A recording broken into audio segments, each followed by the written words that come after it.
Hello, and welcome to another World of UX podcast. This is your host, Darren Hood. Thanks for taking the time to join us today. A special welcome to those of you listening for the first time.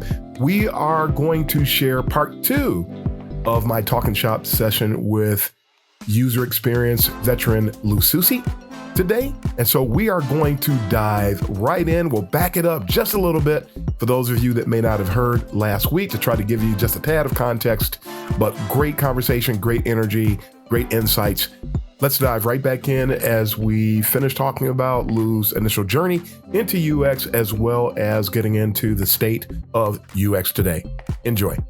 But I always feel like that guy at the end of Invasion of the Body Snatchers, like, they're coming, please listen to me.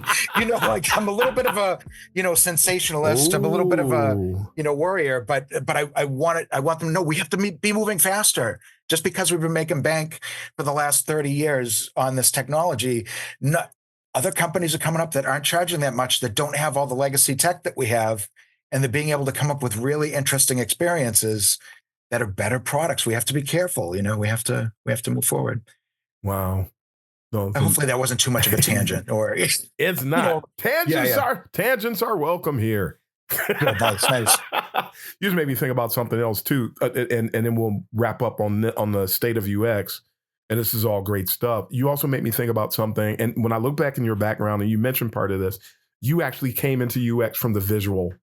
That's right. Arena, and I talked about transitioning into UX, and after having had so many conversations with you over the last 3 years or so, right, and getting to know you more, one of the things that I understand about Lou is Lou properly transitioned in. People come into UX, everybody pretty much comes into UX from somewhere, and one of the more volatile places that I found that UXers come from is from the visual design arena.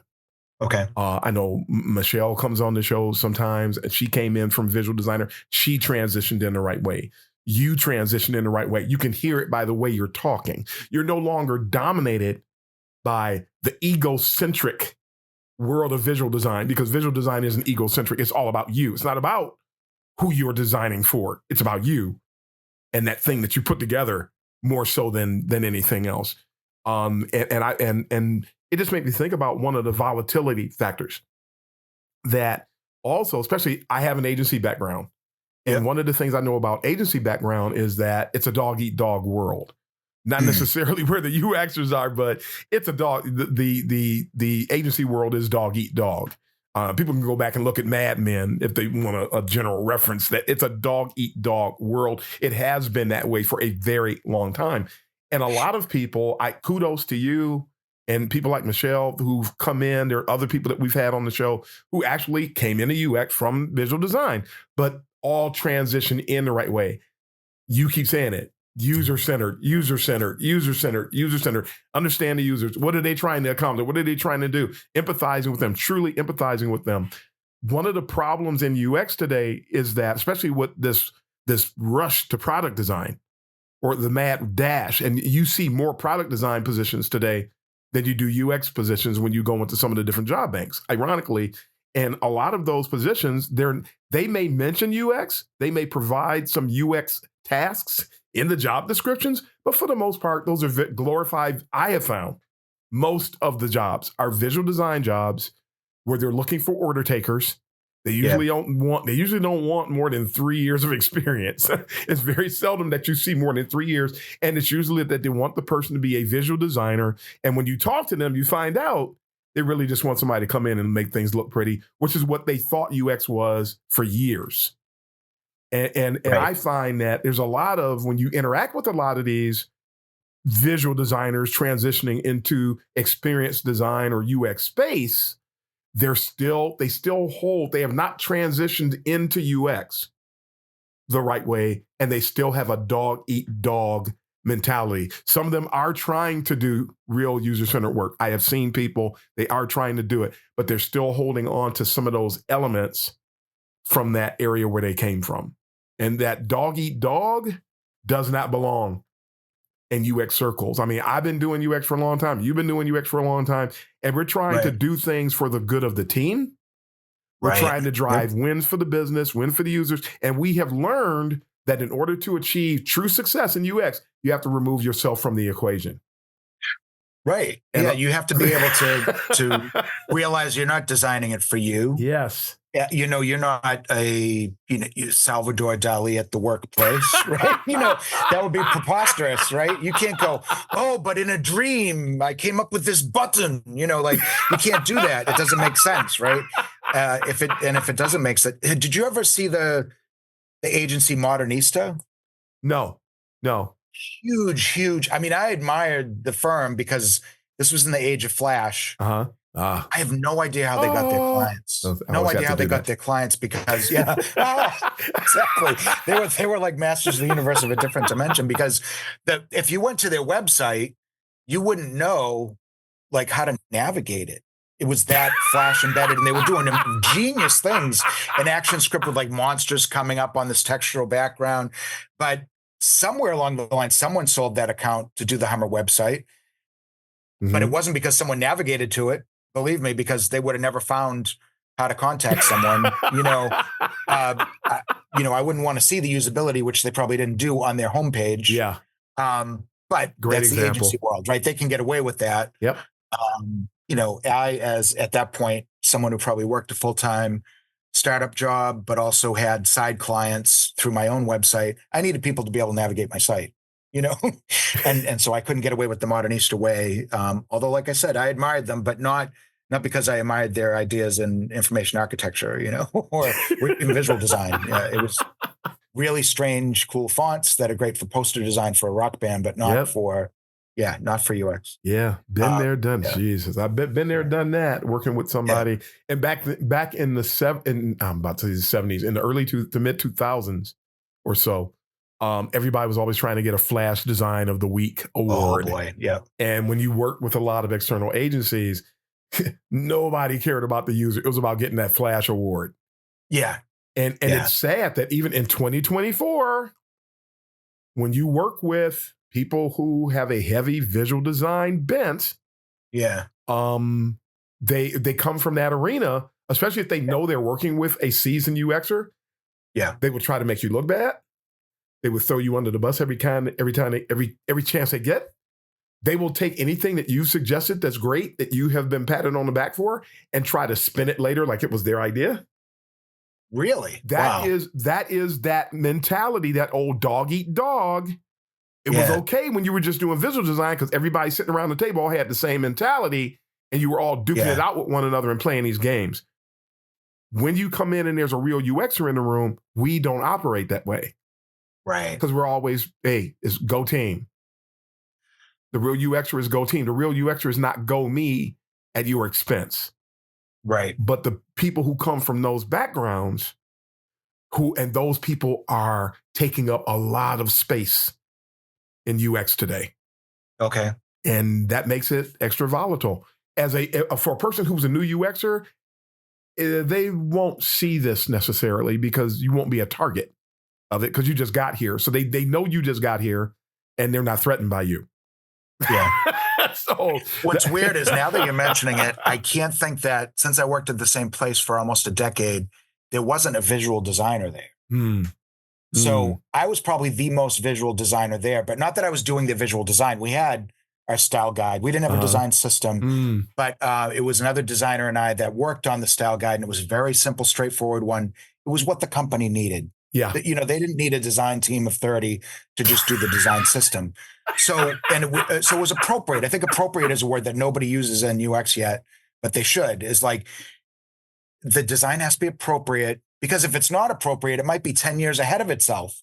And there are plenty of projects that have done that where they went bankrupt because they made the first version of whatever, and they made it 10 years ahead of time when the technology wasn't ready or so it wasn't appropriate or timely with what's needed today by people.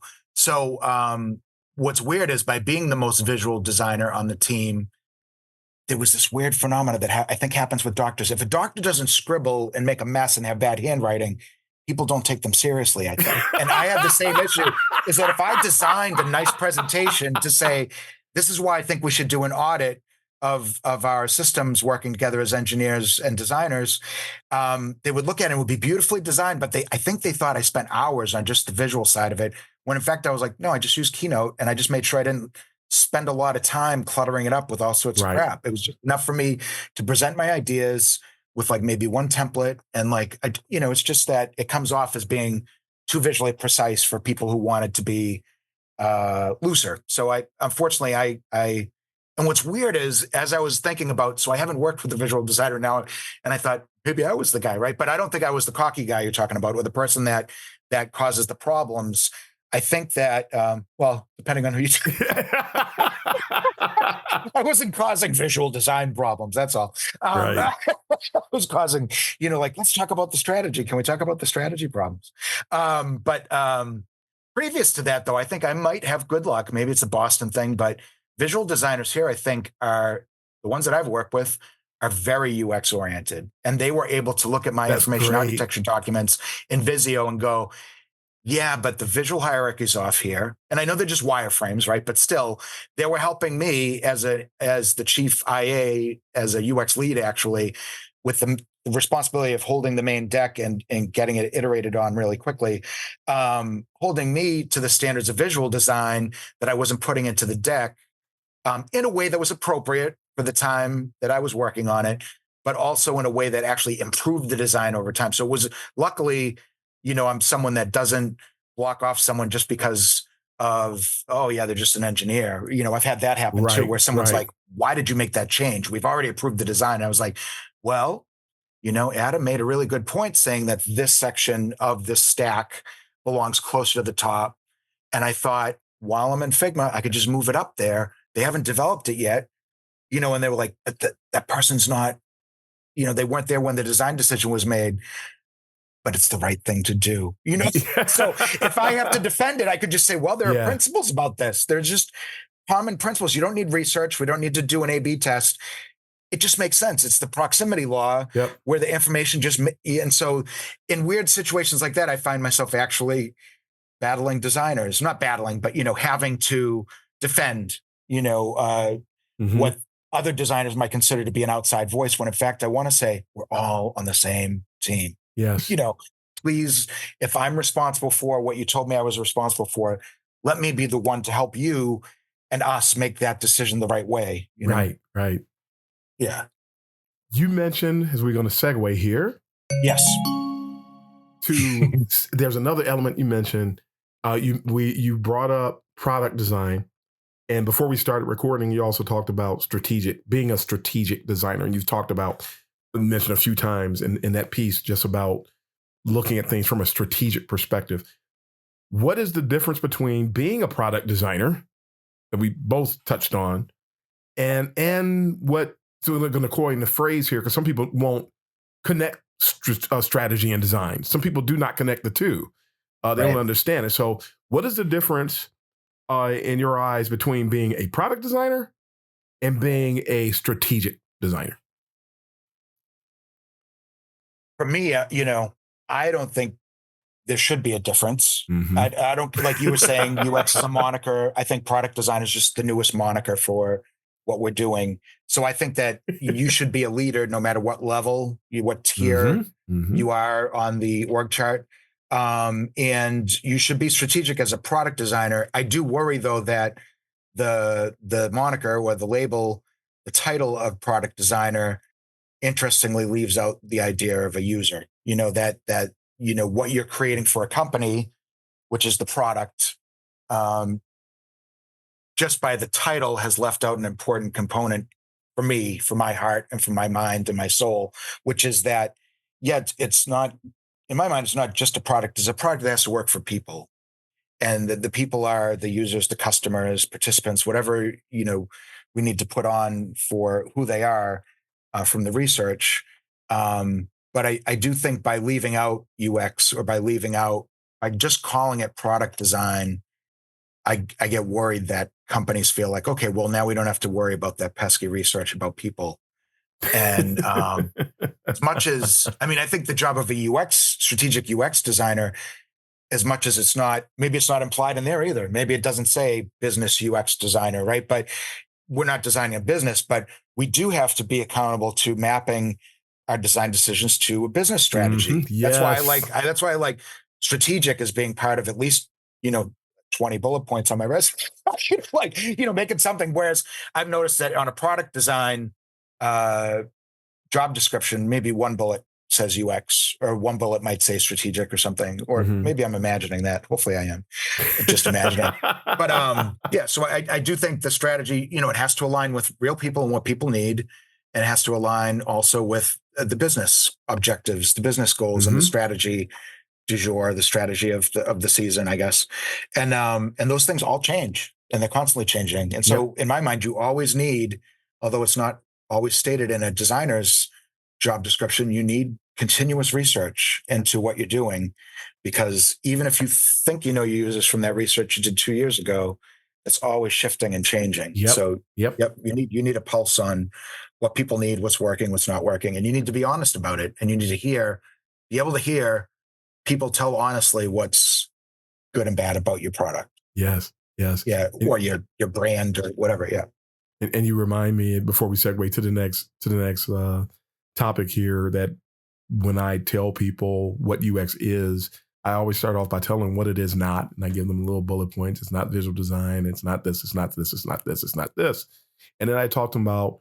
I usually share some popular definitions of what UX is, and then I bring my definition, and it always has the little popular Venn diagram.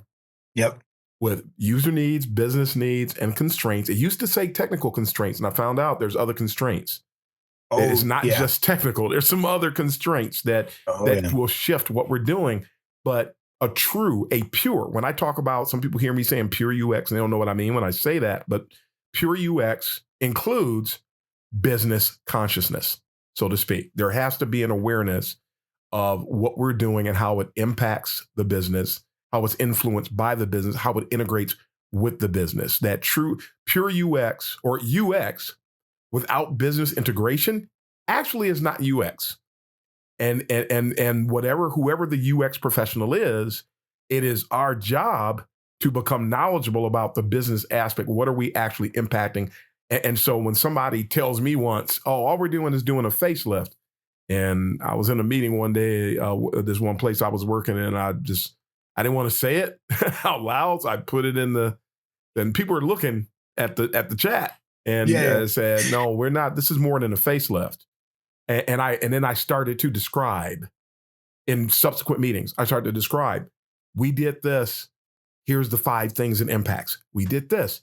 Here's the 5. I wanted them to understand, we're not doing facelifts. Right. You don't need me for a facelift. And if we do, and anything we changed at the presentation level is because of a decision that was made way beneath the surface.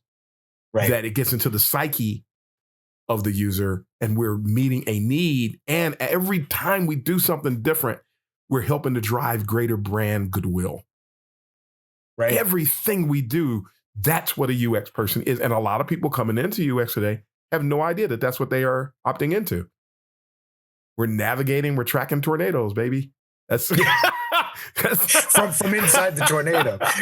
Yeah. We have to have like a little armored vehicle that's like a bubble that we go in the tornado. I mean, and just continually look out from. Yeah. And part of what they did in that movie was they had these little things, and they put it in a position in the path of the tornado so that it could get into the tornado and they could read data out. Oh, so they were actually doing that in Twister. Yeah, they were. Oh, well, then I'm not even. I thought I was making something up. Yeah. No, that's what we do. We live inside. Yeah. I always, back to a movie reference again, that there's this great movie that I love, and it's called Equilibrium. I don't know if you've seen it. I don't think I've seen it, no. It's an old school sci-fi flick that's of the Soylent Green variety, but it included martial arts. It did the how in the world do you take martial arts? Yes, it did. Oh. And so there's these police, they decide that the ills of man are all traced back to our emotions. So the grand plan is that we're going to come up with this prescription medication that suppresses emotions, and that will solve all of man's woes. And so they take this dose of this drug, and it suppresses. And so but some people don't want to comply. So they have to establish a police force to go out the Tetragrammaton, and they go out, and when they know, they are so in tuned, they're so well trained, they can tell if somebody's being emotionally driven or impacted, and then they go and that's the law, to go and pull emotions into check. And one of the things, Christian Bale did this before he did Dark Knight, and I'm of the belief that he partially got that role because of what he did in this film. And Equilibrium, yeah. And he said, this one line, I said all that to say this. There's one line he says, "It's my job to know what you're thinking." And when I saw that at the theater, and at that moment, I said, that's who we are. Yeah. UXers, we live inside, not inside the tornado, it's the equivalent of a tornado, but the real UX professional lives inside the head of the user. Right. That's where we live. And when a UX professional, and something else we were talking about earlier, a person spends, which is why you have 0 to 3 years is entry level, 3 to 7 years is, or 3 to 7, 3 to 8 years is mid level, 8 years and above, minimally 8 to 10 years is what it takes to achieve true senior status. And you spend the first 7 to 8 years, no matter who you are, no matter what job titles some unaware company gave somebody, you spend the first 7 to 8 years of your career learning how to empathize, i.e., learning how to be inside the heads of the people that you're designing for. It takes that long to learn how to get inside of their head and understand what's going on with them, because empathy drives everything that we do. So we live inside your head. It's our job to know what you're thinking. Yeah. Going back to what Christian Bale said. Do you know the Universal designer, Patricia Moore, I think is her last name. Don't know the name. Okay, so she worked more in the industrial design arena. Mm-hmm. And what she did was, with prosthetic makeup and with a team, made herself look like an elderly person to conduct research, and actually lived in that persona for conferences, for all these things. And what she learned, and I've done things like this too, not to that degree, but almost, but you learn a lot of interesting things about society that have nothing to do with what you're designing for sometimes. But like, she learned how much people ignored her. By being an elderly person in the presence of people at a conference. She learned that some people just don't open the door for you, even though you are appearing like you have a physical ailment and can't walk right. You have to use a cane or whatever it was she was portraying herself as. So, she has a really interesting book called Disguised. It looks cheesy, but it's well worth a read, I think. Like, I have the hardcover that I bought through Amazon or someplace. And it to me is like one of the examples, another hero, like at the level of an Alan Cooper or Jesse James Garrett. Just like, no, but I'm serious, like a really seriously minded, really thoughtful designer who did this experiment that I don't think any school is going to ask you to do. I might, as a teacher, ask you, hey, and I think I did once, wear this eye patch next week. And I want to see what you notice about the world that's different while you wear the eye patch. Like, do people look at you differently? Blah, blah, blah. And those are the types of things she learned, over, where to put a button or whatever it is that we need to do sometimes. And I oversimplify. I simplified it to the level of what I had the first 10 years of my experience as a designer, which is someone coming up to me in some startup going, we need a button, and it needs to be 250 pixels wide, and it needs to be 75 pixels tall. It needs to be green, and it needs to say, and they give me the phrase, and they're like, but be creative. I want to say thanks. Thanks for just reducing my existence and my thing to a task that probably didn't even make it through to the design, because I needed 2 other people to tell me how to refine it. But so that was before UX in my life. Wow. That's the visual designer's dilemma right there. Is, everybody has a cousin that knows, or a nephew, right, that can do the green button at 250 pixels wide. That reminds me of how some of the people who try to put the mantra out there that everybody is a designer, and whoever believes that everybody is a designer apparently has never suffered at the hands of people that think they're designers and they're not. Yeah. Please don't encourage them, as somebody might say, because Yeah. no, they know, everybody thinks they know design, but they don't know that design is actually art and science. Right. And that a lot of the people that usually have something to say and a suggestion for the design are usually always speaking from an art perspective and never from a science perspective. And the impact that you make that reaches to the depths of the heart of the user is because of the scientific impact, not the art impact. It needs both, but yeah, I get what you're saying. You have to have almost the mad passion of the artist. Although scientists, even though they get the label of being unemotional or unbiased, they have the mad passion too. But I mean, you have to want to craft something so like precisely catered to the user that you're putting the madness of an artist into, you're eating that super paint. Bake it in. Yeah. What's that? Bake it in. Yeah. Bake it in, because it's the combo that does the, you can get somebody's attention with art. Yeah. But if you leave the scientific element out, something's going to get missed. And it's going to be at the micro level is part of what I'm getting at. Something's going to happen at the micro level and they're going to detach. There'll be like, there's this one book I talk about where somebody took some old content and they put a new graphic with it. And then a bunch of people went gaga over the presentation because of the emotional design component that was included. But everybody's excited about what was presented, but they never actually use what was presented in the book. I've met so many people who rave about this unnamed resource, but I don't know one person that I saw doing backflips, and they were doing backflips over the art. And ironically, this resource was supposedly encouraging people to embrace the science, but nobody did. Everybody. When can I get a T-shirt? When can I get a poster? But nobody wanted to actually do what the person was talking about.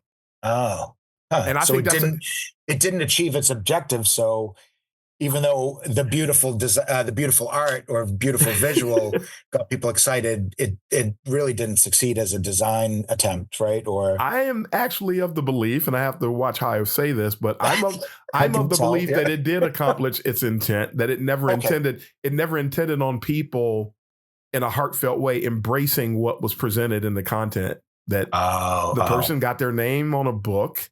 The person got a bunch of accolades. But again, I have yet to meet one person who actually had their life changed by the content. And all the content that was in the book was curated. So there was nothing that was presented that didn't already exist. If somebody had a membership to Interaction Design Foundation, they were already aware of the principles. You didn't need the book. The book didn't take you up any further. And I didn't grow 5 notches because of the book. I already knew everything that the book talked about. So the fact that you put a little squiggly line in front of the name of this principle didn't change anything. Right. That only changes something for people who were ignorant of the principles before they saw before the book came out. So they didn't change. I marveled at that. To me, that's part of it. Sort of makes me think about the state of UX thing. The one of the problems with UX today is we have too many people that are easily sensationalized. And they don't realize that a lot of people have been taking a lot of concepts in UX and been representing them as new. Right. And it's been going on for years. I mean, design thinking, there was nothing new about design thinking. They took stuff that we were already doing. They did 2 key things. They repackaged a bunch of stuff we were already doing. Mm-hmm. And then, and I know some people will beg to differ with me on this, but it depends on what angle. I understand what they're saying when they say what they say and countering what I'm about to say, but they removed users from the process. A lot of design thinking initiatives that I see, users are not a part. When you come together for a week and have a design sprint, users are not present. That's true. And unless someone was thoughtful enough to bring the research, but I guess that's not usually part of design thinking. Yeah, it's a different type of workshop session now that I'm thinking of it. It's not branded as design thinking. A lot of times design thinking is a glorified version of genius design. because it Right. brings a bunch of people who think they know their users, and it brings you in. What I love about it, and what I've tried to do in my career, especially when it's required of me to do it, is, to me, this is a time that I'm going to be guaranteed to get this group of people together for a week. Right. Let's Right. take advantage of that. Yep. And then I'm still going to go somewhere and get input from users, because it's not user experience if users are not a part of the initiative. Right. It simply is not. That makes sense, though. It's an opportunity to actually build some relationships, build some trust, Yes. meet some people, work together in a way that it's a Yes. little bit design theater, but at the same time, because they get to trust you during that period of time. Yes. Now when you call them out, I don't mean call them up, but when you call out to them and talk with them 2 months from now, maybe they'll be like, "Oh, it's Darren. Okay, yeah, that makes sense for us to do this," because Yeah. they know you, and now they know you. But besides that, you're right. The clip that we show in Northeastern, for me, as we watched it, I couldn't help but pause and make a comment about it here or there. I just thought, like, I just had to say, wow, they redesigned a shopping cart that I've never seen anywhere.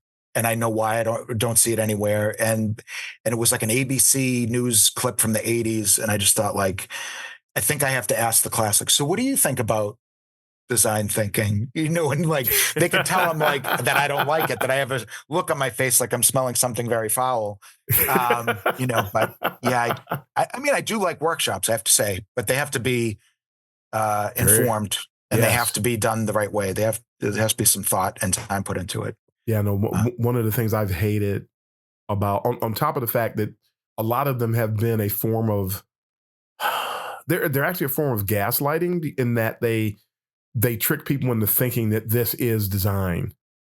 Yes. And we're going to come together. I've sat in 2 of these, refused to participate in both. We're going to come together and we're going to put together some things with some yarn. Oh boy. And these are sessions, not the actual design thinking sessions. It's supposed to be an introduction to design thinking to help people who attend understand what design thinking is. So they sit there and they start doing arts and crafts. Immediately, I start having flashbacks to day camp when I was 10 years old. When you want me to come together and start, we used to make keychains. That's what we were supposed to be doing. I never made one. I couldn't do it. And because I was never that artistic from that perspective. So it just immediately, the assumption is that everybody can do this. I mean, I attended a workshop once for a UX team that I was a part of, and they got together and they wanted to, we're going to have a team building exercise. So in doing this team building, we're going to play with Legos. I had personally not played with Legos in over 3 decades, and I'm understating it purposely. Yeah. And so asking me to play with Legos is a deal breaker. I didn't play with Legos with any nieces, nephews, friends, kids. I'm not playing with Legos. And when you've experienced life to a broad perspective, it's not time to play games. Right. There's nothing enriching about that. And that gets back to empathy. That people keep setting up these design thinking workshops that are not well designed and not all inclusive in what's being constructed, and trying to come up with team building exercise. Right, we're going to have a team building exercise and we're all going to crawl on the floor. No, everybody's not crawling around on the floor. No, I'm not getting on a zip line. No, I'm not going to do no, I'm not playing with Legos. No, I'm not. No, I'm not. No, I'm not. No, I'm not. And because empathy is lacking in a lot of UX communities, no matter how small or great they are, and we ask people to do things that are an affront to some degree. And I'm going on. I'm ranting now. No. I mean, this is all resonating really, really like hard with me. I've had situations where I remember going to a workshop with the company that I was in, that was run by people in the other location that I was flown to, with the whole engineering, product, and design team. And we were going to be designing something, and we were all given paper at the tables to draw on. So it wasn't one of those scenarios where they give you Play-Doh and little things to hold. And I don't mind that. I actually like, because I do think that there are people who, by using your hands, sometimes it opens up different synapses in the brain. I believe there's something to that. But I also believe it gives design a bad brand, because when you do have like these playthings on the table, it means that we're the fun group. We do the fun stuff, and I want to do the fun stuff too. So people want to be in UX from other teams, but they're not signing up on an official contract like we are. Like, that's my job. That's my career, my profession. Right. And you can't just play designer in a company. If you want to move in this direction, please talk to your manager, but please do your work too, and let's talk about how it's going to work. All right, folks, we are going to end part 2 there. We will pick up again next week. Again, this was a very extensive conversation and a lot of great things happening. Don't you just love Lou's take? It's just fantastic stuff. Folks, we cannot just play designer. Just big takeaway from that one. But we will pick up on part 3 of 4 next week. Thanks again for taking the time to tune in. Tell your friends. It's time for real content to go viral. It's time for real voices in UX to start carrying weight. Once again, share with your friends. Don't forget to give us a rating in the various places where you listen to the show. But that's all the time we have for today. We'll end it here. Until next week, this is Darren Hood, the host of The World of UX, signing off. Happy UXing, everybody.